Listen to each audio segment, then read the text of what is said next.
దేవునికి స్తోత్రం. ఆత్మీయ తల్లిదండ్రులకు వందనాలు. సాక్ష్యం ఏమంటే ఇంతకు ముందుకు పంచుకున్నాం సాక్ష్యము. ఎన్ని మాటలు చెప్పినా తక్కువనే సాక్ష్యం అది. ఎందుకంటే మా వివాహమై 14 సంవత్సరాలు అయింది. 14 సంవత్సరాలు వివాహమై ఎక్కడికి పోయినా కానీ సంతానం నీకు కారు. నేను చాలా లావు ఉండేదాన్ని, నా కడుపు చాలా లావు ఉండేది. అసలు నీకు కారు పిల్లలు, నీది పేగు అనేది మందం అయిపోయింది అని చెప్పినారు డాక్టర్లు.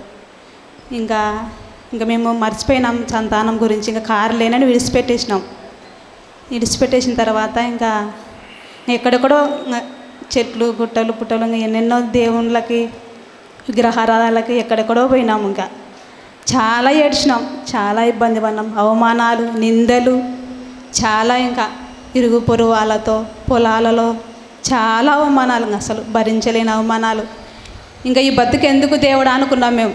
ఇంకా కారు కదా, ఇంకా మేమిద్దరమే ఎందుకు, ఇంకా నా జీవితంలో లేదు కదా సంతానము అనుకున్నాము. ఇంకా విడిచిపెట్టేసినాము. ఇంకా ఇక్కడ రక్షణ తీసుకున్నాం మేము. మా చిన్నమ్మ ఇక్కడ రక్షణ తీసుకెళ్ళింది. అక్కడిక్కడ తిరుగుతుంటే అక్కడిక్కడ ఎందుకు తిరుగుతామా, వాళ్ళు ఉత్త విగ్రహారాధన వాళ్ళు. అసలు జెరూసలేం శాలకు రా, నీకు ఖచ్చితంగా విశ్వాసం కొద్దీ నువ్వు అడుగు, దేవుని అడుగు, ఖచ్చితంగా దేవుడు గర్భఫలం ఇస్తాడు నీకు అని చెప్పింది. 2023లో నేను రక్షణ తీసుకున్నా. ఇక్కడ 2023లో రక్షణ తీసుకున్న తర్వాత ఇంకా అయినా కానీ పిల్లల గురించే వచ్చిన. నేను రక్షణ తీసుకుంటేనన్నా నాకు సంతానం అవుతారు కదా అని సంతానం గురించే వచ్చిన. ఇంకా రక్షణ తీసుకున్నదిగా వచ్చిన తర్వాత 3 రోజులు ఉపవాసం ఉండి, ఇంకా 3 రాత్రులు 3 పగలు ఉపవాసం ఉండి, అయినా నా పేరు 2 రోజుల తర్వాత అసలు రాలేదు. 3వ రోజు అస్సలు రాలేదు. ఇంకా 3వ రోజు కూడా సాయంత్రం ఇంకా అందరూ గులోరెక్కుతున్నారు, తొలకపోతున్నాడు నాయన. ఇంకా నాకు పేరు రాదు కదా తండ్రి, నాకు సంతానం గురించి ఇక్కడ వచ్చినాను కదా అయినా కానీ అక్క వాళ్ళకు నువ్వు కేవలం సంతానం గురించే నువ్వు అడుగుతున్నావు. అసలు నాకు ఈ దేవుడు రక్షణ ఇవ్వాలి, దేవుని కోసం బ్రతకాలి నువ్వు అనుకోవడం లేదు. నువ్వు పిల్లల కోసమే అడుగుతున్నావు. సో నువ్వు పిల్లల కోసమే వచ్చినావు ఇక్కడ చాలకి, నువ్వు రక్షణకి అంటున్నారు. అవునా కానా అంటే అసలు అది విడిచిపెట్టు, నువ్వు ఫస్ట్ రక్షణ పొందు, రక్షణ పొందిన తర్వాతనే కదా నీకు సంతానం ఇచ్చేది దేవుడు అని అక్క వాళ్ళు చెప్తూనే ఉన్నారు. ఇంకా తర్వాత లాస్ట్ 6:30 అయింది. ఇంక ఇక్కడ బలిపీఠం దగ్గరగా గొంతు చించుకొని ఏడుచుకొని, ఇంకా తండ్రి నీ చిత్తంనైనా, ఇంకా నేనైతే సంతానం గురించి నేను అడగను. నాకు ఇంకా కనీసం అంటే రక్షణ తండ్రి, రక్షణ తీసుకుని నాకు నేను పేరు ఇస్తేనే నేను ఇంటికి వెళ్తానని బలిపీఠం దగ్గర అడిగిన తర్వాత ఇంకా నాన్న మళ్ళీ పోయిన అక్కల దగ్గరికి, ఇంకా ఇప్పుడు కన్నీటితో అడగమ్మా, నీకు ఖచ్చితంగా ఇప్పుడు పేరు వస్తుంది ఖచ్చితంగా అని చెప్తున్నారు. అడిగిన తర్వాత హృదయ ప్రేరేపణ ద్వారా రూతు అని అనిపిస్తుంది నాకు. దేవునికి స్తోత్రం.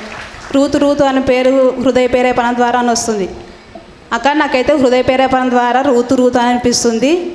ఇంకా నాకైతే ఇంకా నా చేత కావడం లేదు, కన్నీరు రావడం లేదు నాకు. నేను అడగలేను.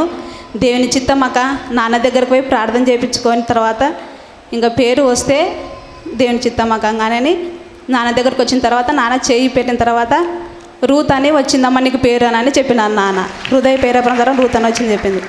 ఆ తర్వాత ఇంకా రక్షణ తీసుకున్న తర్వాత 3 సంవత్సరాలు, ఇంకా 2 సంవత్సరాలు అడుగుతూనే ఉండగా, నాకు పేరు ఇచ్చినావు కదా తండ్రి, నీకు ఏమి ఇచ్చిన రుణం తెలుసుకోవాలి నేను అడగడం లేదు. కనీసం ఇంకా సంతానం గురించి అడుగుతున్నా. తండ్రి నేను రక్షణ పొందినా కదా, నాకు సంతానం ఇవ్వని అడుగుతున్నా. ఇంకా అడుగుతుంటే ఇంకా 2 సంవత్సరాలు అడుగుతూనే ఉన్నా, కానీ దేవుడు ఫలితం ఇవ్వలేదు. 2 సంవత్సరం 3వ సంవత్సరంలోన మా ఊరిలో కాయమ పొలంలో, నువ్వు జెరూసలేం శాలకి 2 సంవత్సరాలు అయింది పోయి 3వ సంవత్సరం అయింది, నీకు దేవుడు గర్భఫలం యాడిచ్చినాడు అని ఎగతాళి చేసింది. ఇంకా ఎదురు చూస్తాను, దేవుని కోసం వెళ్తున్నా కదా, ఇస్తాడని నేను ఇట్లే 10 ఏళ్ళైనా 20 ఏళ్ళైనా కానీ వెళ్తా నేను శాలకి వెళ్తా. ఆయన చిత్తం ఉంటే నాకు ఇస్తాడు, లేదంటే లేదు అని చెప్తుంటే వాళ్ళకి. అన్న తర్వాత ఇంకా అమ్మ వాళ్ళు 3వ సంవత్సరంలో వచ్చినారు, మా ఊరికి వచ్చినారు. పుట్టినరోజు మీటింగ్ అని వచ్చిన తర్వాత అమ్మ వాళ్ళతో ఇంటికి పిలిపించుకొని ప్రేయర్ చేయించుకున్న తర్వాత అయినా అప్పటికి నాకు డేట్లు పడిపోయినాయి, డేట్లు లేవు. ఇంకా అమ్మ వాళ్ళు వచ్చిన తర్వాత, అమ్మ నాకు ఇట్లా గర్భఫలం లేదమ్మా, ఇట్లా డేట్లు పడిపోయినాయమ్మ అంటే ఇద్దరు ప్రేయర్ చేసినారు, అమ్మ నాన్న ప్రేయర్ చేసినారు. అదే నెలలోనే డేట్ వచ్చింది నాకు. దేవునికి స్తోత్రం. ఇంకా తర్వాత ఇంకా అమ్మ డేట్ అయితే వచ్చిందమ్మా, ఇంకా నాకు ఇట హాస్పిటల్కి పోయింటే లేయర్లు అనేది 8 పాయింట్లు ఉండాలంట. నాకు 3 పాయింట్లే ఉంది. 3 పాయింట్లు ఉందమ్మా, నీకు అసలు అవకాశమే లేదు, గర్భఫలం అవకాశమే లేదు, నీ కారు ఒక వదిలిపెట్టేసేయి అన్నారు డాక్టర్లు. నేను ఎంత డబ్బు ఖర్చు అయినా పర్వాలేదు చూపించుకుంటే, నువ్వు చూపించుకున్నా కానీ కారు అమ్మ అన్నారు. అని అంటే ఇంకా మేము వదిలేసినాం. అమ్మకు మళ్ళీ ఈ విషయం చెప్పినాము.